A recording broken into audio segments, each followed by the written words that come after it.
Mukunda jewellers మొట్టమొదటి factory outlet ఇప్పుడు కూకట్పల్లి, కొత్తపేట్, సోమాజిగూడ మరియు ఖమ్మంలో. ప్లీజ్ నువ్వు నా లైఫ్ ని డిస్టర్బ్ చేయకు అని నా కాళ్ళు పట్టుకుంది మేడం. కానీ నేను అలా ఈగోతో ఏం చేయలేదు సార్. నాకు మాత్రం ఇష్టమే, కానీ నా మైండ్ నన్ను మార్చింది అదే. నేనేం చేస్తున్నానో ఎలా ఉంటున్నానో నాకేం అర్థమైంది. చెల్లి అన్నప్పుడు అక్క వాడినవే వాడడము, అక్క వాడిన డ్రెస్సెస్ అక్క వాడిన బుక్స్ వాడాలని లేదు కదా సార్. కేవలం అక్క చిన్నప్పటి నుంచి నన్ను ఇలా పెట్టింది అనేటటువంటిది బయటకు నువ్వు పగ ప్రతీకారం అనే మాటలు వాడకపోయినా కూడా ఇంటర్నల్గా నువ్వు రగిలిపోతున్నావు. అక్క వాడిన పుస్తకాలే వాడాలా, అక్క వాడిన డ్రెస్లే వాడాలని మరి సిగ్గనిపించలేదండి అక్క భర్తని వాడుకోవటానికి? ఇది ఒక తప్పుడు ప్రేమ వల్ల ముందుకెళ్ళినటువంటిదా, లేదా అక్క మీద తీర్చుకునేటటువంటి ఒక పగ?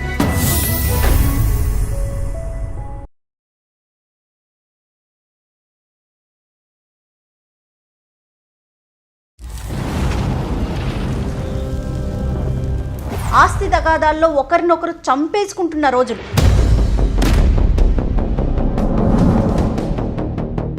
ట్వంటీ 25 years అనగానే మేమిద్దరం ఐబ్రోస్ ఎగరేసాం. అబ్బా 25 years పాటు ఒక స్నేహాన్ని పరిగెట్టించారు అంటే కనుక ఎంత బలమైనటువంటి స్నేహం అయి ఉండాలి. ఒక స్నేహితుడి దగ్గర మీరు ఏ పెన్ను, పేపరు, పుస్తకం, ఒక ప్రామిసరీ నోటు ఇలాంటివి ఏమీ లేకుండా ఒక 5 లక్షలు ఎలా ఇచ్చేశారండి? ఎవరిని నమ్మకుండా ఎలా సార్? నమ్మితే ఇంత దారుణంగా దెబ్బ కొట్టేసేలా ఉంటే ఎలా బతకాలి?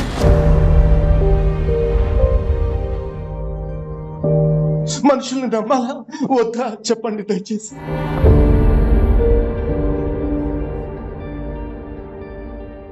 సుమన్ టీవీ ప్రెజెంట్స్ అందమైన జీవితానికి స్వాగతం. నమస్తే కళ్యాణ్ చక్రవర్తి గారు. నమస్తే అండి. నమస్తే కళ్యాణ్ గారు. మనము చాలామందిని మీకు ఎవరికి ఏ సమస్య ఉన్నా మాకు మెయిల్ ద్వారా తెలియచేయండి, మేమే కాల్ చేస్తామని చెప్తున్నాం. అలానే ఎన్నో మెయిల్స్ వస్తూ ఉన్నాయండి, మెసేజ్లు కూడా వస్తూ ఉన్నాయి. వాటిలో నేను ఒకటి పిక్ చేశానండి, ఈరోజు మీ ముందుంచుతాను. తప్పకుండా జయ గారు. మెయిల్ నేను ఒకసారి బ్రీఫ్గా మీకు చెప్తాను కళ్యాణ్ గారు. ఈయన పేరు సాగర్ అండి, మచిలీపట్నం నుంచి మనకి మెయిల్ చేస్తున్నారనమాట. ఈయన ఒక 25 సంవత్సరాలు ఎంతో స్నేహంగా ఉన్న ఒక ఫ్రెండ్కి 5 లక్షలు ఇచ్చారు. ఇద్దరు 25 సంవత్సరాల నుంచి ఫ్రెండ్షిప్ కంటిన్యూ అవుతోంది. మధ్యలో ఏదో అవసరానికి ఒక 5 lakhs ఇచ్చారు ఈయన. ఇతను ఈ సాగర్ అనే అతను రిటర్న్ అడుగుతుంటే అతను ఎక్కడ ఒక పెన్ను, పేపరు, పత్రం ఏమీ లేదు. అసలు నువ్వు నాకు ఇచ్చావన్న గ్యారంటీ ఏంటి? నేను ఇవ్వను, పో, ఏం చేసుకుంటావో అది చేసుకో అనే వర్షన్ అతని వైపు నుంచి కనిపిస్తూ ఉంది. అతను చెప్తున్నాడు డైరెక్ట్గా. ఈ మెయిల్లో నాకు అర్థమైనంత వరకు ఈయన జస్ట్ ఆ ట్రాన్సాక్షన్ వరకే అమౌంట్ పెట్టారండి. మిగతాదంతా కూడా స్నేహం గురించి, జీవితాల గురించి. ఇలా ఉన్నారా? ఇలాంటి సొసైటీలో మనమంతా ఉన్నామా? నేనున్నానా? నా స్నేహం ఎంత అంటే మచ్చ లేకుండా నేను ఒక స్నేహితుడిని నమ్మాను. ఇలా ఎందుకు జరుగుతోంది? అసలు నాకేం చేయాలో అర్థం కావట్లేదు. ఆ వర్షనే కనిపించిందండి నాకు. అవును. అయితే నెంబర్ ఉంది, నేను ఒకసారి మరి మీ పర్మిషన్ ఇస్తే కాల్ చేస్తాను. తప్పకుండా కాల్ చేయి. కానీ వింత వింత సమస్యలు కదా కళ్యాణ్ గారు. జీవితం ఎంత అందమైందో దాన్ని మనం రిసీవ్ చేసుకునే దాన్ని బట్టి, మనం ముందుకు తీసుకెళ్లే దాన్ని బట్టే ఉంటుందేమో బహుశా.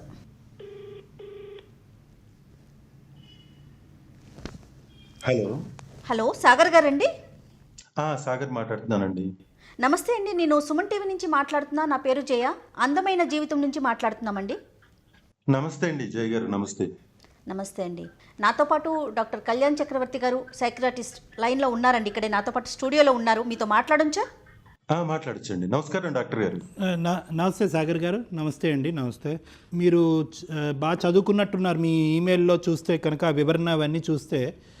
అవును సార్. మీరేం చదువుకున్నారు, మీ గురించి, మీ సమస్య ఏంటో కొద్దిగా వివరించండి సాగర్ గారు. డిగ్రీ చదువుకున్నానండి. వండర్ఫుల్. నాకు చిన్నప్పటి నుంచి ఒక బెస్ట్ ఫ్రెండ్ ఉన్నాడండి సార్. అంటే ఇప్పుడైతే నాకు 38 years. ఆ ఫ్రెండ్ తో నాకు అతనికి ఉన్న రిలేషన్ ఒక 25 years అబోవ్ అండి. దాదాపు మేము చైల్డ్హుడ్ అనమాట. మైండ్స్ కొంచెం కూడా ఓపెన్ కాని రోజుల్లోంచి మేము ఇద్దరం కలిసి జర్నీ చేసాము. సూపర్. అసలు మాకు ఫ్రెండ్స్ ఎవరు లేరండి, మేమిద్దరమే ఉండేవాళ్ళం. ఊరంతా అనుకునేవాళ్ళు వీళ్ళిద్దరే ఉంటారు ఎక్కడికి వెళ్ళినా అని.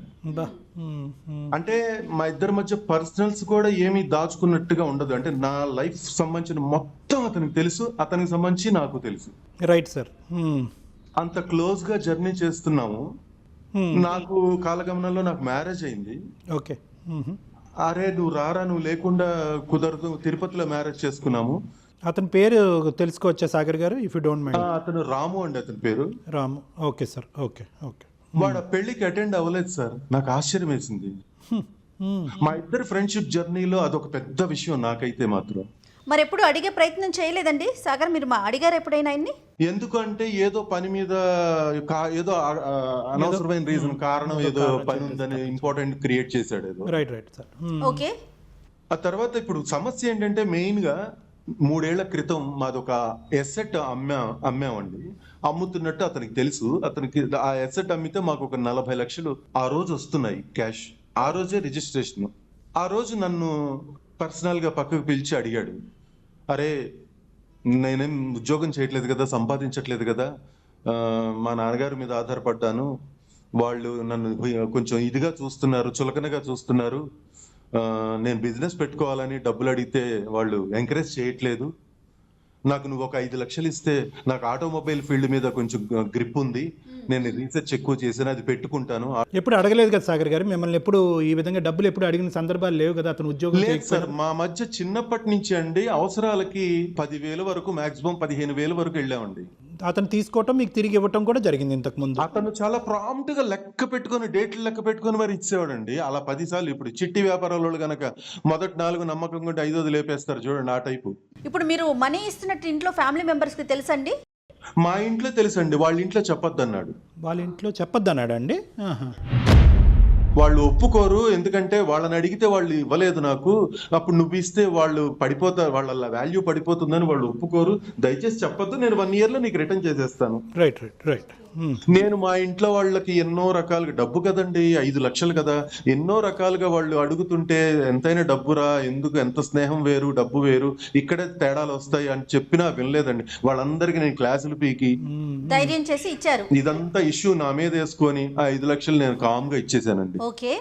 కట్ చేస్తే ఒక సంవత్సరం, అతను పెట్టిన సంవత్సరం గడిచిపోయింది. మరి ఎంబడి అడిగితే బాధపడతాడు అని వాడు వ్యాపారం పెట్టలేదు నాకు తెలిసి.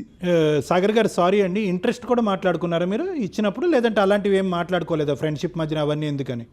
నేనే ఇంట్రెస్ట్ కలిపిస్తాను రా అన్నాడు. పైగా ఇంట్రెస్ట్ నెలలా ఇస్తా అన్నాడు. ఓకే, ఇంకా మీకు కాన్ఫిడెన్స్ పెరుగుంటుంది. నెల ముందు ఇంట్రెస్ట్ పడేస్తాను అన్నప్పుడు సర్లే, అసలు నేను ఇంట్రెస్ట్ కోసం ఆశపడలేదు, కానీ వాడు పాపం జీవితంలో స్థిరపడతాడు, పెళ్లి చేసేసుకొని ఉన్నాడు, తనకి ఏం ఆధారం లేదు, ఇంట్లో వాళ్ళని అడిగితే ఎందుకో సపోర్ట్ చేయట్లేదు అంటున్నాడు. ఎందుకో సపోర్ట్ చేయట్లేదు అంటే అతను ఏ పని చేయకుండా ఇంట్లోనే ఖాళీగా ఉండేవాడండి. ఎంతసేపు నేను సొంతగా వ్యాపారం పెట్టాలి అంటాడు. మరి మళ్ళీ మీరు అడిగే ప్రయత్నం చేశారండి? మరి 1 year అయిపోతుంది. 1 year తర్వాత నేను అడిగానండి, 1.5 year తర్వాత అడిగాను, సాగర్ గారు ఏంటి అసలు వడ్డీ వేయలేదు, వడ్డీ కూడా 2 నెలలు వేసాడు, ఆ తర్వాత వేయలేదు. సరే వాడి దగ్గర లేవేమో, సతమతం అవుతున్నాడు, ఇబ్బంది పెట్టకూడదు ఫ్రెండ్ గా నేను అని నేను ప్రెషర్ ఇవ్వలేదు. అడిగితే మౌనంగా ఉంటున్నాడు. చేస్తాను చేస్తాను చేస్తాను చేస్తాను అంటాడు, మౌనంగా ఉంటాడు, చెప్పడు. నాకు సంబంధించిన ట్రబుల్స్ గానీ నా పెయిన్స్ గానీ ఎన్ని చెప్పినా అర్థం, కామ్గా ఉంటాడు అలా మౌనంగా. ఓకే, ఫైనల్ గా ఏమంటాడండి అతను? మా ఇద్దరికి కామన్ ఫ్రెండ్ ఒక అతను ఉంటే అతనితో చెప్పాడట, అతడు వాడు నాకు డబ్బులు ఇచ్చినట్టు ప్రూఫ్ ఏం లేదుగా, ఏం పీక్కుంటాడు పీకోమను అన్నట్టు. ఏంటి వీడా ఆ మాట అన్నదా అని, పోనీ వీడేమన్నా మధ్యలో వాడు క్రియేట్ చేశాడా మా మీద జలస్తో, మా ఫ్రెండ్షిప్ మీద జలస్తో అని అనుకున్నాను. కానీ ఇతను మౌనంగా ఉండటం, చాలాసార్లు నేను అడుగుతుంటే ఏం ఆన్సర్ చేయకపోవటం, అతని ప్రవర్తనలో ఏదో తేడా కనిపించిందండి. ఆ డబ్బులన్నీ ఆగం చేసేసినట్టుగానో, సంథింగ్ వాడి దగ్గర ఏం హోప్లెస్ కండిషన్ లో ఉన్నట్టుగానో, ఏం చేయలేని పరిస్థితిలో కామ్గా ఉన్నాడేమో అలాగా అనిపించింది. మీకు ఎదురు పడుతున్నారండి అతను రాము? నా వర్క్ పర్పస్ నేను హైదరాబాద్ లో సెటిల్ అయిపోయాను, అక్కడి నుంచి వచ్చేసి మాది మచిలీపట్నం యాక్చువల్లీ. ఓకే, రాము అక్కడే ఉండిపోయారు? అతను అక్కడే ఉన్నాడు. ఓకే. మీ ఇద్దరి మధ్యన ఇప్పుడు ఏదైతే ఈ వైరం, ఒక డిఫరెన్స్, ఈ డిస్టెన్స్ పెరిగిందో, ఈ డిస్టెన్స్, ఈ డిఫరెన్సెస్ అనేది 25 years లో ఎప్పుడైనా మీరు చూసారండి, లేదంటే ఇదే ఫస్ట్ టైమా?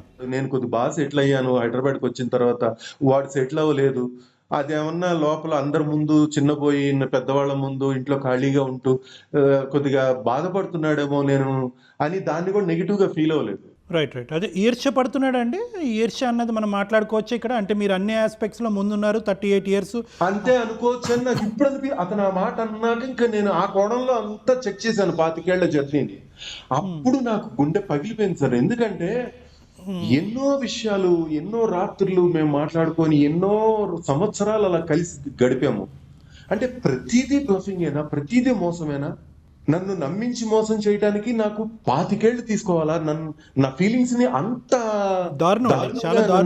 డిస్టర్బ్ చేయాలా అని నాకు చాలా పెయిన్ఫుల్ గా ఉంది సార్. అది మాకే వింటుంటే అంటే మీరు 25 years అనగానే మేమిద్దరం ఐబ్రోస్ ఎగరేసాం. అబ్బా 25 years పాటు ఒక స్నేహాన్ని పరిగెట్టించారు అంటే కనుక ఎంత బలమైనటువంటి స్నేహం అయి ఉండాలి, అది టీనేజ్ వయసు నుంచి దాని పునాదులు పడి ఉండొచ్చు అనేటటువంటి దానికి ఈరోజు బీటులు వారింది అంటే కనుక ఏమై ఉండొచ్చు అనేది మాకే అర్థం కావట్లేదు. అంటే మీకేమన్నా అనిపించిందా అండి? అంటే why could a person change like this? అంటే మీరు చెప్పారు సాగర్ గారు దట్ యూనో ఇంతకుముందు కూడా ఇచ్చి పుచ్చుకోటాలోనే జరిగినాయి, బహుశా అది చిన్న వయసులో అయి ఉండొచ్చు. కానీ ఒక మనిషి అయితే ఒకటే అనిపిస్తుంది సార్, చిన్న ఏజ్ గ్రూప్ అంటే మైండ్ మెచ్యూరిటీ లెవెల్స్ ఇద్దరికి సరిగా రానంత మటుకు మా జర్నీ, మా స్నేహంలో క్లారిటీ, ఒక స్పష్టత, మంచి ఫీలింగ్స్ ఉన్నాయండి సార్ నిజంగానే. అది ఇప్పటికీ నేను నమ్మగలను. సాగర్ గారు ఒక్క పాయింట్ అండి, ఫర్ ప్రాపర్ మీకు ఒక సొల్యూషన్ చెప్పడం గురించి ఒక అంశం మనం తెలుసుకోవాలి. 25 సంవత్సరాల పాటు వాళ్ళ తల్లిదండ్రుల కంటే ఎక్కువ శాతం తెలిసింది మీరేనేమో అని నాకు అనిపిస్తుంది. అంటే ఆ స్నేహం కానీ ఆ బంధం కానీ మీ ఇద్దరి మధ్యన మరి ఇంతకాలం ఇంత దీర్ఘకాలికంగా చూసినటువంటి వ్యక్తిలో మీరేమనుకుంటారు? ఇది వ్యక్తిత్వపరమైనటువంటి లోపమా, లేదంటే మోసం చేయాలి అనేటటువంటి మార్పా, ఇప్పుడు వచ్చినటువంటి మార్పా, మొదటి నుంచి ఉన్నటువంటి అంశం? నాకు జరిగిన ఇన్సిడెంట్స్ అన్ని, మా మధ్య జరిగిన ఇన్సిడెంట్స్ అన్ని చెక్ చేస్తూ పోతుంటే బేసిక్ గానే ఇన్బిల్ట్ లోనే వీళ్ళలో ఒక నెగటివిటీ ఉంది, అది నేను గమనించలేకపోయాను అని ఇప్పుడు తెలుస్తుంది సార్. అయితే సాగర్ గారు ఒక్క విషయం అండి, కుటుంబంలో అన్నదమ్ముల్ని అక్క చెల్లెల్ని నమ్మలేని రోజులు, ఒకరికొకరికి పడని రోజులు, ఆస్తి తగాదాల్లో ఒకరినొకరు చంపేసుకుంటున్న రోజులు, I'm sorry to say this. అలాంటిది ఒక స్నేహితుడి దగ్గర మీరు ఏ పెన్ను, పేపరు, పుస్తకం, ఒక ప్రామిసరీ నోటు ఇలాంటివి ఏమీ లేకుండా ఒక 5 లక్షలు ఎలా ఇచ్చేశారండి? చాలా మంది నాకు ఒకళ్ళిద్దరి దగ్గర, మీతోనే కాదండి, ఇంతకు ముందు ఒకళ్ళిద్దరితో నేను మా ఫ్రెండ్స్ కొంచెం ఆఫీస్ కొలీగ్స్ లాంటి వాళ్ళతో డిస్కస్ చేశాను ఈ పాయింట్ మీద. ఇదే అన్నారండి వాళ్ళు, నోట్ రాయించుకున్నావా అన్నాడు. లేదు, నోట్ ఎలా రాయించుకుంటాం, అంత స్నేహం మీద ఎలా అడిగాను నేను అసలు అంటే, అడగకపోతే ఎలాగ మరి, ఇప్పుడు వాడు ప్రూఫ్ ఏమైనా ఉందా, ఏం పీక్కుంటాడో పీక్కోమని అన్నాడు కదా, మరి చూసావు కదా, నోట్ రాయించుకోకుండా తమ్ముడే ప్యాకెట్ అని చాలా లైట్ గా మాట్లాడుతున్నారు ఫ్రెండ్స్ అంతా. ఏంటి అలా ఎలాగా నోట్ రాయించుకుంటాం 25 సంవత్సరాల జర్నీలో, నోట్ రాయించుకుంటాం ఏంటి అని నాకే ప్లస్ ఇంతకుముందు సాగర్ గారు ఇంతకుముందు దాఖలాలు కూడా లేవు కదా. అంటే ఇతను ఇంతకుముందు మీ దగ్గర డబ్బులు తీసుకుని కానీ, లేదంటే ఇతరత్ర స్నేహితుల దగ్గర డబ్బులు తీసుకుని ఇతను బద్ధకస్తుడుతో కొద్దిగా బాధ్యతారహితంగా ప్రవర్తిస్తాడు అనేటటువంటి అంశాలే మన పరిగణలోకి వచ్చినాయి. కానీ మోసగాడు అనేటటువంటి పరిస్థితి ఇప్పుడుకొచ్చి మీ కళ్ళెదురుగుంటే రాలే కదా. బాధ కలుగుతున్న విషయం ఏంటంటే 25 ఏళ్ల నా ఫీలింగ్స్ ని చంపేశాడని. 5 లక్షల గురించి కూడా కాదు సార్, 5 మంచి రోజులు వస్తే, భగవంతుడు మంచి చూపు చూస్తే 500 కోట్లు సంపాదించుకోవచ్చు, అది పెద్ద విషయం కాదు. కానీ నా ఫీలింగ్స్ చంపేశాడు సార్.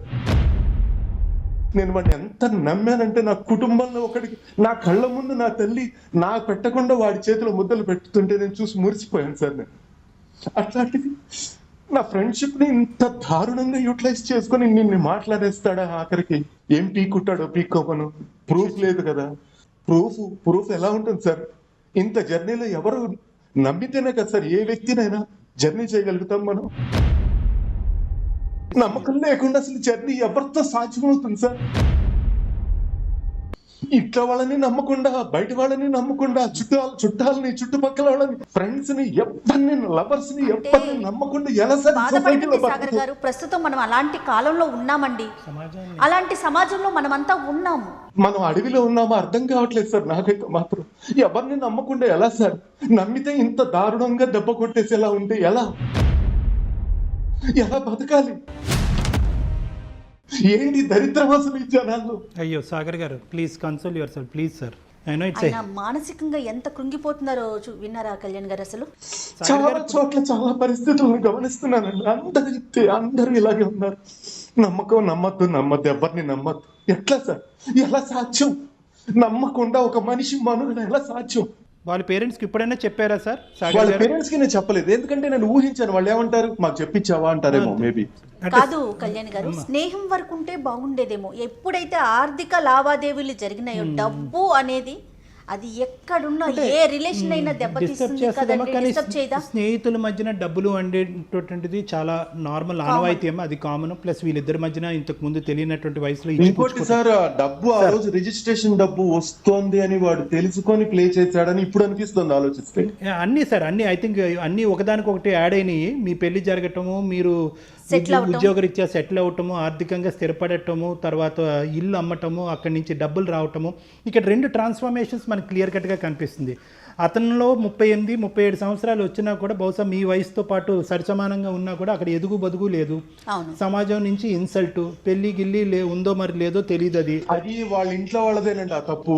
వాళ్ళని కష్టపడనీయకుండా కడుపు నిండా పెట్టి నిద్రపోతుంటే ఒకే ఒక్క పక్క రోజు పొద్దున్నే తెల్లారి అందరూ 6ంటికి 7ంటికల్లా లేవాలి కదా, 12ంటి దాకా నిద్రపోతున్నా కూడా లేపేవాళ్ళు కాదు. వాడు కష్టపడి పైకి రాంది పోంగా నేను కొంచెం జీవితంలో నాకేమో లైఫ్ అంటే కొంచెం కష్టం సుఖం ఒక భయభక్తులతో పెరిగిన వాడిని మా కుటుంబాలు. అబ్సల్యూట్లీ. ఇక్కడ ఊరుకోండి సాగర్ గారు, ఎక్కువగా ఎమోషన్ అవ్వకండి మీరు. I'm sorry sir, I'm sorry. నేను మీ దగ్గరికి సొల్యూషన్ నాకు చెప్పండి అని నేను చేయలేదండి, నిజంగా చెప్తున్నాను. ఎందుకంటే ఇది సొల్యూషన్ సంబంధించింది కాదు, ఇది ఒక నమ్మకానికి సంబంధించింది. కానీ ప్రపంచం నమ్మద్దు అని చెప్తుంది. ఎవరిని నమ్మాలా వద్దా అని కన్ఫ్యూజన్ ఎక్కువైపోయి చేశాను మీకు. ఎందుకంటే మీ ప్రోగ్రామ్స్ నేను కొన్ని చూశాను యూట్యూబ్లో, నాకు చాలా మంచి వేదిక అనిపించింది. మీది చాలా చక్కగా డిస్క్రైబ్ చేస్తున్నారు. కాబట్టి ఏం చేయాలి? మనుషుల్ని నమ్మాలా వద్దా చెప్పండి దయచేసి. నమ్మాలి సాగర్ గారు. నేను నిజంగా సమాజం అంత ఇది అంత బ్లైండ్ అయిపోలేదు, అంత భయంకరంగా మారిపోలేదు. నమ్మాలి. ఆ నమ్మకం అనేటటువంటి బేస్మెంటే మన హ్యుమానిటీకి అనేటటువంటిది ఒక దారి చూపెడుతుంది. నమ్మకం ఉంచుకోండి. ఎందుకంటే బహుశా అంటే ఇక్కడ నేను 2 ఒక అంశం చెప్తాను సాగర్ గారు. ఇప్పుడు మీరు బాధపడుతున్నారు కంప్లీట్గా, అంటే మేము ఏం మాట్లాడినా కూడా మీ బాధను మేము తీర్చలేము. ఆబ్వియస్, ఎవరూ తీర్చలేదు. ఎందుకంటే ఇది 2-3 సంవత్సరాలు కాదు, 2-3 సంవత్సరాల స్నేహాన్ని విరిగిపోతే ఎంతో డిప్రెస్ అయ్యి నా దగ్గరికి వస్తూ ఉంటారు. అలాంటిది 25 సంవత్సరాలు కనీ విని ఎరగని రీతిలో, ఇంతకుముందు మీరు ఎప్పుడు అనుభవించినటువంటి రీతిలో ఒక కొత్త యాంగిల్ మీ స్నేహితుడి గురించి మీకు కలదు. అంటే బద్ధకస్తుడు, బాధ్యత లేనటువంటి వ్యక్తి, ఈ అంశాలన్నీ మీకు తెలుసు. కానీ మోసం కూడా చేస్తాడు, వెన్నుపోటు పొడుస్తాడు అనేటటువంటి అంశం మీకు మొదటిసారి కనిపించేటప్పటికి 25 ఫ్రెండ్స్ అనే వాళ్ళు జనరల్ గా చిన్న చిన్న తప్పులు చేస్తారు సార్. అందరూ వాడు చేస్తాడు, నేను చేస్తాను, నేనే మంచోడిని నేను చెప్పుకోను. కానీ అవి ఫ్రెండ్సే మరి అర్థం చేసుకుని ఇగ్నోర్ లో వదిలేయాలి. అలాగా వదిలేసి వాడిని సపోర్ట్ చేయగలిగేదే నిజమైన స్నేహం. కానీ నేనేమనుకుంటున్నానంటే ఇది మార్పు. ఈరోజు మీతో మేము సానుభూతి చూపెట్టేటటువంటి అంశం ఒకటైతే, అయ్యో పాపం సాగర్ గారు ఏంటి పరిస్థితి అనేది ఒకటైతే, రెండోది ఏంటంటే 25 సంవత్సరాల పాటు మీరు ప్రయాణం చేసినటువంటి మీ స్నేహితుడి మానసిక పరిస్థితి మార్చవలసినటువంటి బాధ్యత ఈరోజు మీ భుజస్కంధాల మీద కూడా ఉంది అని చెప్పడం నా ఉద్దేశం. ఏమో సార్, నిజంగా ఈ వీడియో అతని దాకా చేరుతుందని నేను నమ్ముతున్నాను. ఎందుకంటే సోషల్ మీడియా చాలా విస్తృతంగా డెవలప్ అయింది కాబట్టి ఈ వీడియో చూసైనా వాడి బుద్ధి, వాడి మనసు మారాలని మనస్ఫూర్తిగా కోరుకుంటున్నాను. కరెక్ట్, అబ్సల్యూట్లీ సాగర్ గారు మీరు చాలా మంచి మాట చెప్పారు. ఈరోజు సాగర్ పోతే పోయింది, అంత మోసగాడితో నువ్వేంటి 10 లక్షలతో పోయేది 5 లక్షలతోనే పోయింది, నీ దారి నువ్వు చూసుకో, ఆ మూర్ఖుడికి ఎప్పటికో రోజు మనం కనువిప్పు కలుగుతుంది అని వదిలేస్తే అతను ఎంతమందిని సాగర్లను ఎత్తుక్కుంటాడేమో అనేటటువంటి భయం నాలో ఉంది ఈరోజు.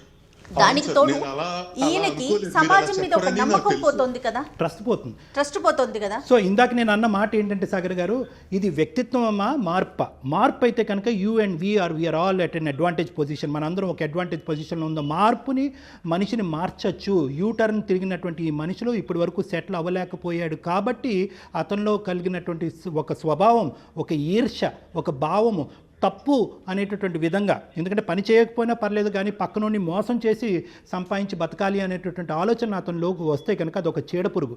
అతన్ని, సమాజాన్ని, అతని కుటుంబాన్ని మొత్తాన్ని అంతటినీ కూడా నాశనం చేస్తుంది. కాబట్టి బహుశా ఈ ఎపిసోడ్ చూసి అతనిలో ఒక పరివర్తన రావటం, మీ ఇద్దరి మధ్యన ఎవరైనా ఇంకో మంచి స్నేహితుడు ఉంటే కనుక అతని ద్వారా అతనికి ఒక సమాధానం చెప్పించటం, ఏ విధంగా మీరు బాధపడుతున్నారు అనేటటువంటి అంశం అక్కర్లేదు. ఎస్, అది ఆల్రెడీ అతనికి తెలుసు. డాక్టర్ గారు, నేను నా మనసు అద్దం లాంటిదండి. నేను విరిగిపోయిందంటే ఇంకా అసలు నేను మళ్ళీ వాడి స్నేహం నేను ఇంకా వాడే కాదు, ఇక ప్రపంచంలో నేను ఎవరిని నమ్మకూడదు అని సాచురేషన్ స్టేజ్కి వెళ్ళిపోయాను సార్. నేను వెళ్తోంది నా మనసు. ఇంకా నేను ఇంకా అలాంటి వాళ్ళ స్నేహాలు నా వల్ల కాదు. నేను ఇంకెవరితోనూ నేను సోల్ఫుల్ గా అయితే జర్నీ చేయలేను. కరెక్ట్ సాగర్ గారు, అనేది పోయింది. ద థింగ్ ఇస్ సాగర్ గారు, ఈరోజు ఒక మోస్ట్ ఇంపార్టెంట్ థింగ్ జయ గారు, ఈరోజు ఈ బేస్మెంట్ మీద మీరు ముందుకు ప్రయాణం చేయలేరు.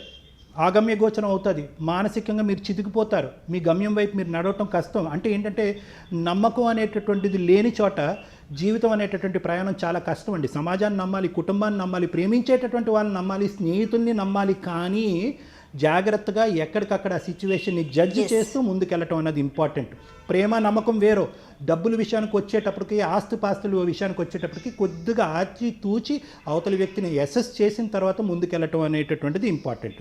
ఈరోజు మీకు ఒక సామాజిక బాధ్యత కూడా ఉంది. మీ స్నేహం వద్దు అని మీరు అనుకున్నా కూడా మీ స్నేహితుడిని మార్చిన తర్వాత ఆ స్నేహాన్ని విరగొట్టుకోండి, అది వేరే విషయం. మీరేం పోగొట్టుకోలేదు. ఒక్కటైతే be confident, there is trust in the world. సమాజం ఏమీ అంత భయంకరంగా మారిపోలేదు.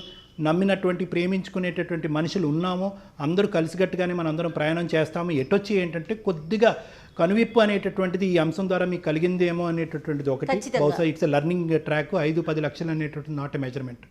సో బహుశా అదే అంటే మీ సమస్యకి నా సొల్యూషన్ అదే సాగర్ గారు. బహుశా నేను సరైనటువంటి మార్గంలోనే మీకు చెప్పినట్టు అనుకుంటున్నాను. అయితే సాగర్ గారు, నమ్మకాన్ని కోల్పోకండి, ధైర్యంగా ఉండండి. ఆ నమ్మకంతోనే మీరు ఇప్పుడు మాకు కాల్ చేశారు, ఆ విషయాన్ని గుర్తుంచుకోండి. సో నమ్మకం లేదు అనే విషయాన్ని మాత్రం తీసేసేయండి. ఎక్కడో ఏదో ఒక ఏదో అంటారు చూడండి, ఎక్కడో ఒక్క సమస్య ఉందని ప్రపంచమంతా సమస్యలతో కూడిపోలేదండి. అలా ఉంటే కనుక మనం ముందుకు వెళ్ళలేకపోతాం, మనకి రేపటి రోజు అనేదే ఉండదు. దయచేసి ధైర్యంగా ఉండండి, నమ్మకంగా ఉండండి. కానీ ఈ కాల్ని విన్నవారు కానీ మన వీడియోని చూసిన వారికి కానీ ఒక కనువిప్పు ఓహో ఇలా చేస్తే ఇలా జరుగుతోందా, సమాజంలో ఇలా ఉందా అనే ఒక కనువిప్పు కలిగితే అంతే సంతోషం.